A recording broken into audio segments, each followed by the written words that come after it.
So I finally watched the movie Straw as well as the Forever series on Netflix. And I want to give my opinion on both of them and talk about the discourse that was happening online. And the only reason I watch this stuff and give you guys reviews is one, because you asked me to, and also because a lot of Black women don't understand optics and we completely miss the subliminal messages in these movies and TV shows. So I am here to point them out. There will also be spoilers in this video, so if you don't want spoilers, click off now. And also, just an FYI, I am posting member and patron content on the Neptunians tier again. So if you are interested in my exclusive content here on YouTube and Patreon, be sure to check it out. The links to watch are in the description box. Now, back to the video. So I'll start with Straw. Straw is a movie written and produced by Tyler Perry, and it's about a struggling single mother named Janiyah who loses her daughter due to a severe seizure. And basically, the entire movie shows her operating in a state of psychosis and hallucinating and operating as if her daughter is still alive. And the movie shows a series of Janiyah's hardships, which all happened in the span of one day. Everything that could go wrong went wrong that day. And she ended up holding up a bank because they refused to cash her check, which resulted in her holding the employees hostage in the bank and having a standoff with the police. I mean, if you thought that Tyler Perry's movies couldn't get worse when it comes to depicting struggling Black women, you are wrong, because I think this is his worst one. And let me say this. As a Black woman, it is hard not to leave this movie without feeling empathy for poor Black single mothers. And I have listened to some of the discourse online about this, and there were a lot of single Black mothers who felt seen by this movie, because we've all heard them talk about how hard it is being a single mom. So I fully understand why they liked this movie. But I have to be honest and say that it still doesn't help Black women's image promotionally. And the optics alone are terrible. And I think that men like Tyler Perry are invested in keeping this kind of imagery alive because he doesn't want Black women to grow out of this kind of representation because he will lose money. And in my personal opinion, this is just another attempt from Black men from the community at protesting Black women embracing the soft life and rejecting the struggle. This is also why Tyler Perry encouraged Black women to marry down and get with a man that can only pay the light bill. In order for these movies to be relatable and enjoyable to Black women, we have to keep getting in these struggle relationships and becoming single mothers. And the quickest way to end up like Janiyah is to mate with broke men. So of course Tyler wants us to practice hypogamy so we can relate to his struggle movies. See, there's an agenda to what Tyler is doing, ladies. So please don't allow him to convince you that bullshit he's trying to sell about showing diverse representation of Black women to humanize us and show us that we aren't all just one thing, because his movies aren't even that diverse. They are full of struggle more than anything else, and he knows that. And he needs it to be that way to satisfy his core audience and keep Black women identifying with the struggle. And to the argument some of the girlies are making on TikTok, like, oh, Tyler Perry is one of the only people in Hollywood giving Black women jobs and making Black people millionaires. Okay, and that's a very small minority of Black people and Black women. And that also doesn't make up for the dangerous impact that his movies and the representation that he puts out there has on the collective of Black women and girls. So to me, that's just a horrible argument. But I expect nothing less from the members of Blackistan, especially from the Black people on TikTok. I already told you most of the Black people over there are confused. And the main points I keep hearing from Black women, specifically the Black women on TikTok, when it comes to the movie Straw, is how much we need realistic representation of Black women and how much we need to see what it looks like when Black women are struggling with mental illness and falling apart, because Black women are always expected to perform and hold it together. And while I understand the thought process behind that, and I agree that we need less strong Black woman promotion, you don't change that by depicting a Black woman holding up a bank with a pew pew because they won't cash her check. That's kind of like gangsta adjacent. You know what I'm saying? That doesn't give weak, vulnerable, soft Black woman. It still gives strong, just with some mental illness and psychosis sprinkled in there. If you want to bring awareness to the mental health crisis in the Black community or the Black single mother community, and you want to get rid of the strong Black woman narrative while doing that, showing a Black single mother unaliving someone with the pew pew and holding people hostage in a bank isn't the way to get that message across. And given the plethora of dysfunctional representation that we already have as Black women, I hate to break it to you ladies,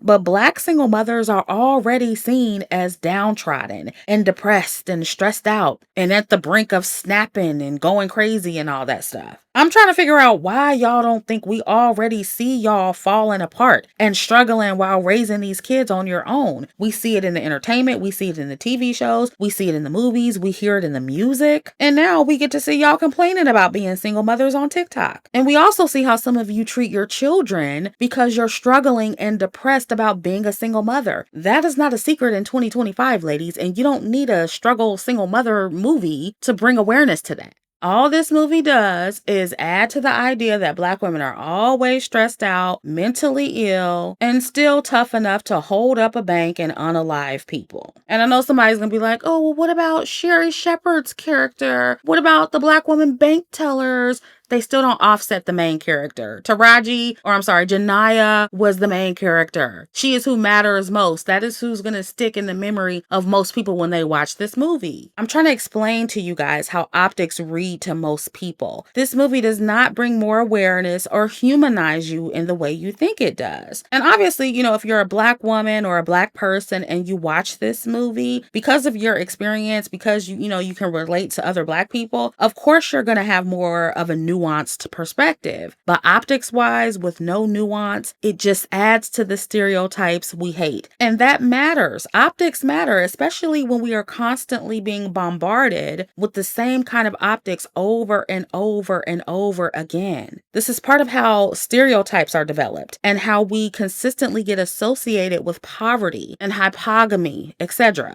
And the more promotion like this that we get, it's like the points towards those stereotypes continue to add up. But Black women don't see that because we like the movie. But then we'll turn around and complain at a later date when we're being told to accept less because we are Black women, or when it's being implied that we represent the struggle. Well, part of it is because of poverty promotion like straw. It's all connected. And this is why I keep saying that Black women don't understand how optics and representation work, because we fail to see the connections every single time. And I know y'all are going to say, oh, well, Chrissy, Black women shouldn't always have to be represented perfectly. And my answer to that is always, well, where is the perfect representation of Black women? I could see if our representation was balanced, and I'm just complaining about a minority of movies and TV shows in a sea full of, great promotion for Black women. But that's not what's happening. It's one struggle depiction after the other. So y'all just need to say that you're most comfortable seeing Black women represented poorly, because that's usually what you get. So it's not me with the high expectations. Yours are just low. And something else that's wild to me is how y'all want all this realistic, keeping it real promotion and representation, but you never want a realistic conversation, because y'all don't ever want to talk about the actions that lead to what Janiyah experienced in this movie and what poor single mothers experience in the real world. Every time we try to help young Black women not become single mothers and not end up struggling, y'all get mad and you say that we're elitist and we're classist. And so this is why I will continue to say that the community is fake. You want representation that quote unquote keeps it real, but not real conversation about the real world. Make it make sense. Now, moving on to Forever. This is a Netflix series created and written by Mara Brock Akil, and it's a teenage romance story between two characters named Keisha and Justin, and it just shows the ups and downs through their cute little puppy love relationship. Now, I will say it is better representation for Black women than Straw, and I love the way the dark-skinned women looked in this series. I absolutely loved the natural hairstyles. I like how there was a conversation about getting therapy between the Black mothers in the series. I also liked how there was a successful, educated Black woman in the series who loved luxury and who was not struggling. But there are some things I noticed that I did not care for. One, the darkest teenager in the series is the most promiscuous and has a sex tape. Bad optics, off top, top, it feeds into the hypersexual dark-skinned woman narrative. That's self-explanatory. I'm not sure why I didn't hear anybody talking about that on TikTok, but whatever. Something else I noticed is that the darkest, most unambiguous, fuller featured mother happened to also be the struggling single mother in the series. I mean, the father came through and helped every now and then, but clearly it wasn't enough because she was still struggling. And the father was also kind of cuckoo. He didn't have it all. And of course, they had to throw in the scene with Keisha and her father to pull on Black women's heartstrings, so the takeaway could be, oh, well, at least the father is there and he loves his daughter. Bare minimum type shit. Daddy's there, but he's not there. You know what I'm saying? I also noticed that Justin's father was the leader of the household, but the wife said herself that he was only able to get where he was because of her connections. So it sends the message that Black men just cannot level up on their own. Which that is usually how it plays out in the real world. But Black women, all I'm saying is that that's not a good thing, because it's just like, okay, you still have to carry your husband. Justin's mother was also more educated than her husband. So that means at some point in the relationship, she dated down and brought him up to her level with her connections. And I saw some Black women on TikTok praising this relationship dynamic and being happy that the husband didn't appear to feel emasculated by his wife and her success. But to me, this just feeds the delusions Black women already have about hypogamy, because in the real world, men having to rely on their wives' connections to get ahead is enough to emasculate them and make them resent the woman that they're with over time. And we see that relationship dynamic a lot in the Black community, and how time and time again, it does not work out. So no matter how much some of y'all Black women want that to play out differently, it's probably not going to change anytime soon. So to me, this series also romanticizes hypogamy in kind of a slick way, but it definitely does. And I actually saw a Black man on TikTok comment something along the lines of, oh, Justin's father was a real patriarch that knew how to check his wife and not fear the Black mother. So this is the Black man's fantasy. They want to be able to call the shots in the household, control everything, even though the Black woman is the primary breadwinner with all of the connections. That's the perfect scenario for Black men.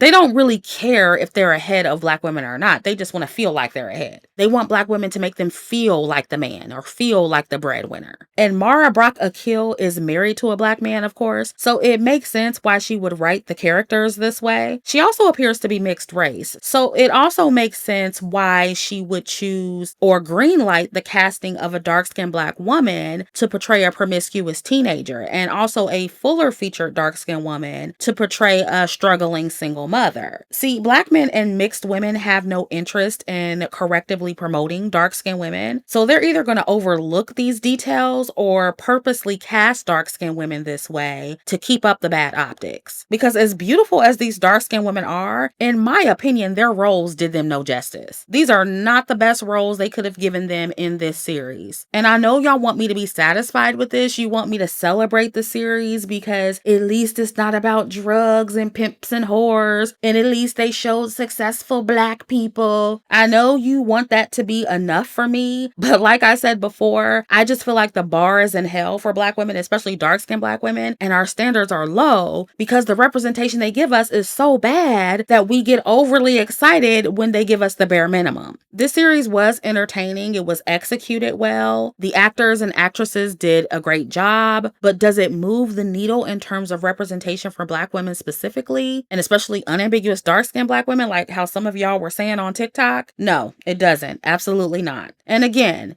yes, dark-skinned Black girls and women are allowed to have flawed representation where they make mistakes and are not perfect, but we already have that. And now we need the opposite to create more balance. And it is okay if you're a Black woman and you look at these movies and you look at these shows and you want more because you deserve it like everyone else. And like I said before, for those who are going to make the argument, oh, well, if you want better representation, then you need to be better in real life. No other group lives up to their representation in the media. Not Black men, not white men, not mixed women, not white women, not Latina women, none of them. Their representation looks and acts way better than they do in real life. And so if every other group gets to have representation that doesn't always keep it real, that's not always realistic, then we don't have to have that all the time either as Black women and dark-skinned Black women. Period. So, yeah, those are my thoughts. Let me know what you guys think about both Straw and Forever down in the comments. Share any subliminals you caught that I failed to mention. Also, be sure to like, share, and subscribe, and I'll catch up with you in the next video.